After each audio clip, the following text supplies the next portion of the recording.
सर्वप्रथम सर्वांना एक विनंती आहे, व्हिडिओ पाहिल्यानंतर प्लीज एक तरी कमेंट व्हिडिओवर करत जा. तर नमस्कार, मी आहे अश्विनी फॅशन या यूट्यूब चॅनलमध्ये सर्वांचं स्वागत आहे.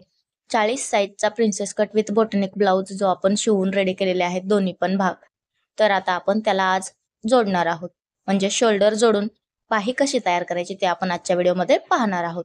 तर मग व्हिडिओ शेवटपर्यंत पहा. तर आपण समोरचा भाग सोयीचा ठेवून त्याच्यावरती पाठीमागचा भाग असा उलटा ठेवलेला आहे. दोन्ही सोयीचे तोंड समोरासमोर ठेवून आपल्याला गळ्याच्या साईडने अर्धा इंचावर शोल्डरला शिलाई मारायची. शोल्डरला शिलाई करत असताना गळ्याच्या साईडने शिलाई करायची. अर्धा इंच मार्जिन घ्यायचं आहे आणि शिलाई करायची आहे. आणि अशाच आपल्याला 2 शिलाया करायच्या आहेत. 2 शिलाया केल्यामुळे आपलं शोल्डर उसवत नाही. अशा पद्धतीने आपण 2 शिलाया करून घेतलेल्या आहेत. आता आपला हा एका साईडचा शोल्डर व्यवस्थित जोडून झालेला आहे. कुठलाही भाग कमी किंवा जास्त झालेला नाही. तर आता आपल्याला हे दोन्ही भाग समोरासमोर ठेवायचे आणि व्यवस्थित दोन्ही मोंढे एकमेकांवर ठेवून चेक करायचं आहे. कमरेच्या साईडने व्यवस्थित ठेवून वरच्या साईडने चेक करायचं. कमी जास्त झालेला असेल तर ते मोंढ्याच्या साईडला कट करून टाकायचं. तर या साईडला आपण चेक केलेला आहे. आता आपण दुसरी साईड पण जोडून घेऊया. दुसरी साईड पण आपण सोयीशी ठेवलेली आहे आणि त्याच्यावर पाठीचा भाग उलटा ठेवलेला आहे, म्हणजे दोन्ही भाग सोयीशी समोरासमोर आले पाहिजे. अशा पद्धतीने शोल्डर एकमेकांवर ठेवायचे आणि अर्धा इंच गळ्याच्या साईडने शिलाई करून घ्यायची. गळ्याच्या साईडने शिलाई याच्यामुळे करायची की जर कमी जास्त मार्जिन मध्ये आपला कापड गेला असेल तर तो आपल्याला मोंढ्याच्या साईडने कट करता येतो. जर आपण मोंढ्याच्या साईडने शिलाई केली आणि गळ्याच्या साईडला जर एक्स्ट्रा कापड आला आणि आपण कट केला तर मग आपला गळा मोठा होऊ शकतो. त्यामुळे शोल्डर नेहमी गळ्याच्या साईडने जोडायला सुरुवात करायची. तर अशा पद्धतीने दोन्ही पण शोल्डर आपण जोडलेले आहेत आणि अगदी तंतोतंत आलेले आहेत. कुठलाही कमी जास्त झालेला नाही. तर आता आपण उंची चेक करूया. पाहू शकता अशा पद्धतीने आपली 15.5 इंच उंची ही तयार झालेली आहे.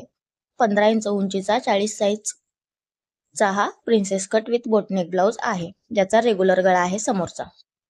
तर अशा पद्धतीने हे दोन्ही भाग आपण जोडून घेतलेले आहेत. आता आपल्याला दोन्ही भागांचं मोंढे चेक करायचे आहेत. कमरेच्या उंचीपासून मोंढ्यापर्यंत चेक करायचे. जर कमी जास्त झालेला असेल तर ते लगेचच कट करून टाकायचं मोंढ्याच्या साईडने. तर अशा पद्धतीने आपला समोरचा जो मोंढा आहे तो कमरेच्या मागच्या मोंढ्यापेक्षा थोडासा एक्स्ट्रा झालाय, तर तो आपण आता कट करून टाकूया. मोंढा कट केल्याच्या नंतर आपल्याला मोंढा मोजून घ्यायचा आहे आणि जे आपल्या मोंढ्याचं माप येईल त्याच मापाची आपल्याला बाही तयार करायची आहे. तर 9.5 इंच आपलं मोंढ्याचं माप आलेलं आहे. आपल्याला 9.5 इंचाचीच बाही तयार करायची. दुसरा पण मोंढा थोडासा एक्स्ट्रा झालेला आहे, तर तो आपण कट करून टाकूया. खालच्या साईडने जी आपण कमरेची पट्टी लावतो समोरच्या साईडला, ती जर थोडी मार्जिन मध्ये कमी जोडण्यात आली तर ते असं मोंढ्याच्या साईडला एक्स्ट्रा होतं, त्यामुळे ते कट करून टाकायचं. तर दोन्ही साईडचे मोंढे 9.5 आलेले आहेत. आता आपण 9.5 इंचाची बाही तयार करूया. ह्या बाहीची उंची पण 9.5 इंचच आहे आणि रुंदी पण 9.5 इंच आहे. तर त्यासाठी सर्वप्रथम आपण आपला जो ब्लाउज पीस आहे तो असा सोयीचा टाकून घेऊया मशीनवरती. ब्लाउज पीस मशीनवरती सोयीचा टाकून घ्यायचा आणि त्याच्यावरती आपला अस्तर ठेवायचा. अशा पद्धतीने आपण ब्लाउज पीस घेतलेला आहे. या ठिकाणी थोडीशी घडी पडत आहे, त्याला तुम्ही प्रेस पण करू शकता. तर आता आपण हा अस्तर ठेवलेला आहे ब्लाउजच्या पिसावरती आणि ह्या साईडला थोडंसं आपण जोड दिलेला आहे, कारण आपल्याला अस्तर कमी पडत होता. तर अशा पद्धतीने ब्लाउज पिसाला आणि अस्तरला अर्धा इंचावर पूर्ण शिलाई करून अस्तर आणि ब्लाउज पीस जोडून घ्यायचं आहे. अस्तर आणि ब्लाउज पिसाला अर्धा इंचावर शिलाई करून पूर्ण अस्तर आणि ब्लाउज पीस आपण जोडून घेतलेला आहे. आता आपल्याला लगेचच ह्या अस्तरवरती दाब शिलाई करायची. दाब शिलाई केल्यामुळे आपला जो अस्तर आहे तो खालच्या साईडने अगदी व्यवस्थितपणे फोल्ड होतो. त्यामुळे अशा पद्धतीने अस्तरवरती दाब शिलाई करायची.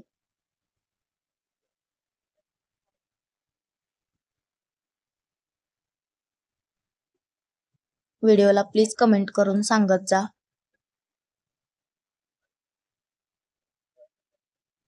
अशा पद्धतीने पूर्ण अस्तरवरती आपल्याला दाब शिलाई करून घ्यायची.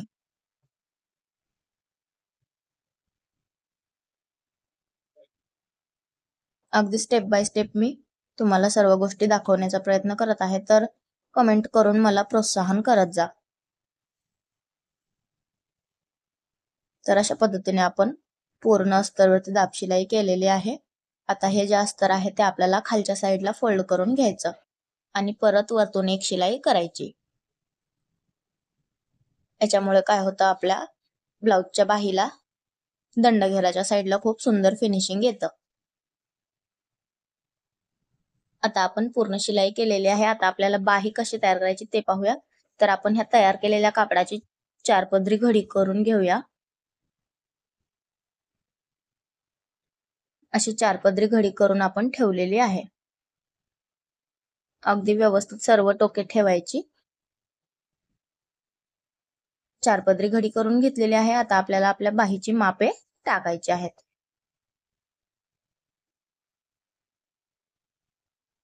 आपली बाही आहे तयार 9.5 इंचाची, तर आपल्याला या ठिकाणी 10 इंच मार्जिन घ्यायचं, अर्धा इंच शिलाई मार्जिन आपल्याला लागणार आहे आणि 9.5 इंच अंतर घ्यायचं रुंदी. 9.5 इंच रुंदी घेतली. परत रुंदीच्या साईडला पण 10 इंचावर मार्किंग करायचं आणि खालच्या साईडला 3 इंचावर मार्किंग करायचं. ज्या ठिकाणी आपण रुंदी टाकलेली आहे त्या ठिकाणी ते आहे आपलं दंडघेराची उंची. आणि अशा पद्धतीने आपण आपल्या बाहीला आकार देऊन घेऊया. हा आहे आपल्या वरच्या मोंढाचा आकार आणि त्याच्याच खाली आपल्याला 1 इंच अंतर ठेवून समोरच्या मोंढाचा आकार द्यायचा आहे. वरचा मोंढा हा पाठीमागचा आणि खालचा मोंढा हा समोरचा असतो. आता आपण दंडघेर घेऊया. दंडघेराचं माप घेण्यासाठी आपल्याला जो आपला मापाचा ब्लाउज आहे तो घ्यायचा आणि त्याची बाही उलटी करून घ्यायची आणि आपण जी घडी केलेली आहे त्या घडीवर ठेवायची. अशा पद्धतीने हे आहे आपलं दंडघेर आणि हे आहे आपलं शिलाई मार्जिन. आता हे शिलाई मार्जिन जे आहे ते आपण ज्या ठिकाणी दंडघेराची उंची टाकलेली आहे त्या ठिकाणी जोडून घ्यायचं आणि तिथून मग बाही कटिंग करायची. तर आता आपण जे शिलाई मार्जिन आहे दंडघेराच्या उंचीपर्यंत कट करून टाकायचं. वरच्या साईडने 3 इंच कमी केलंय म्हणजे ती आहे आपली दंडघेराची उंची. आता आपण सर्वप्रथम वरचा मोंढा कट करूया.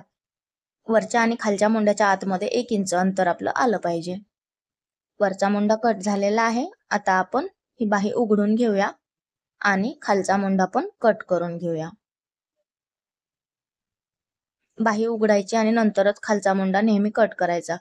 दोन्ही जर एकत्र कट केले तर मग दोन्ही बाह्या आपल्या एकाच साईडच्या तयार होतात. त्यासाठी बाही उघडायची वरचा मोंढा कट केल्याच्या नंतर आणि नंतर खालचा मोंढा कट करायचा म्हणजे समोरचा मोंढा.